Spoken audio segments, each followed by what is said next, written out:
personally, I think one of the most important things about a cologne is whether it's worth being in your collection. Like when I look at a fragrance, I want to know reviews. I want to know what people in base notes and Fragrantica think of it, and I look at certain terms. Like I'll go Control F, just search right on the forum page. Longevity, lasting power, sillage. I always look those things up. I always want to know from some people who've already worn it whether it has the power and staying power, and how it works. Because I can smell something on paper that smells really good. I can go out there and buy it. And then all of a sudden I spray it on. There's no dry down. There's like nothing to it. So I always look to make sure that I'm getting a good buy. And you always want to make sure it's something different from what you have in the collection. Because otherwise, if you buy a cologne, it smells too much like Acqua di Gio, except it's not as rich and doesn't have as good a dry down as Acqua di Gio. It doesn't have the nice notes it has and a nice, fresh, crisp aquatic.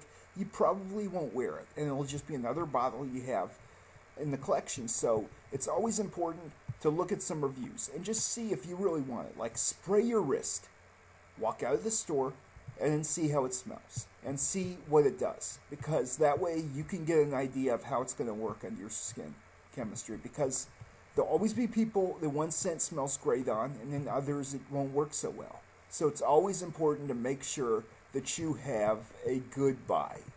And I'll look online to buy stuff, but also there you want to make sure that you're looking at a good business, not somebody who's going to sell a 2-cent copy that's made in some place. God knows where it is. It'll smell kind of like the scent in the first spray, and then it won't last.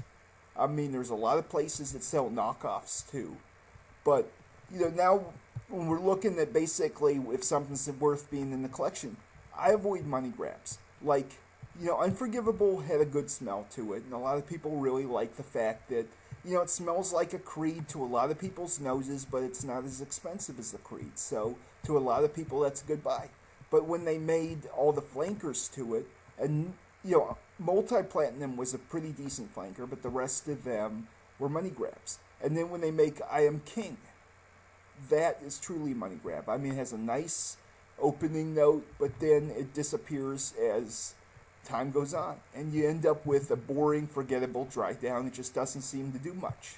So basically, it's important to look at what you're buying and do some research on it, and then that way you can decide if it's something you want, because you may have something that smells different in the opening notes, and they purposely do that to get you to want to buy it. And then when you spray it on, there's not much to it. Like Love and Luck smells good, but then the other Ed Hardys tend to fall apart. And they tend to smell very nice and fresh in the opening notes, but they fall down.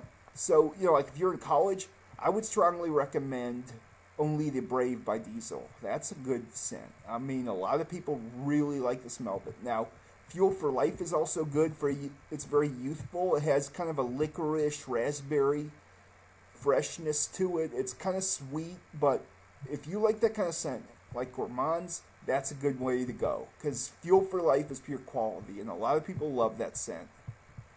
And also, I like exotic scents too, and exotic scents are a good way to go. Like if you can see something with musk and auger wood and a lot of those notes, they can work great. It just has to have the right balance, and if it's too spicy or too much in one direction, it may not work. But you want to have assortment in your collection. And it's good to have maybe an aquatic, maybe a fruity scent, maybe, kind of a woodsy spice, and then you have different types of spice and different types of scents.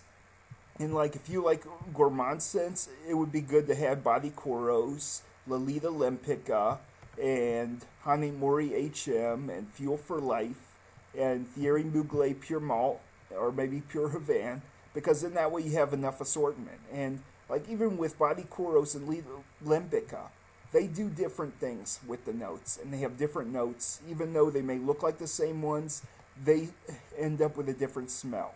And so, like Laurent is a top-notch scent company, and I'm probably going to get Body Coros next, or I'm going to get Xerius Rouge, or one of the base notes winners. But I try and look in base notes and make sure that you have a good award-winning scent. And it seems to be one of the best ones, because you want talent. You don't just want to buy any old thing and then you have a couple good wears and then you get sick of it. So Thanks for watching.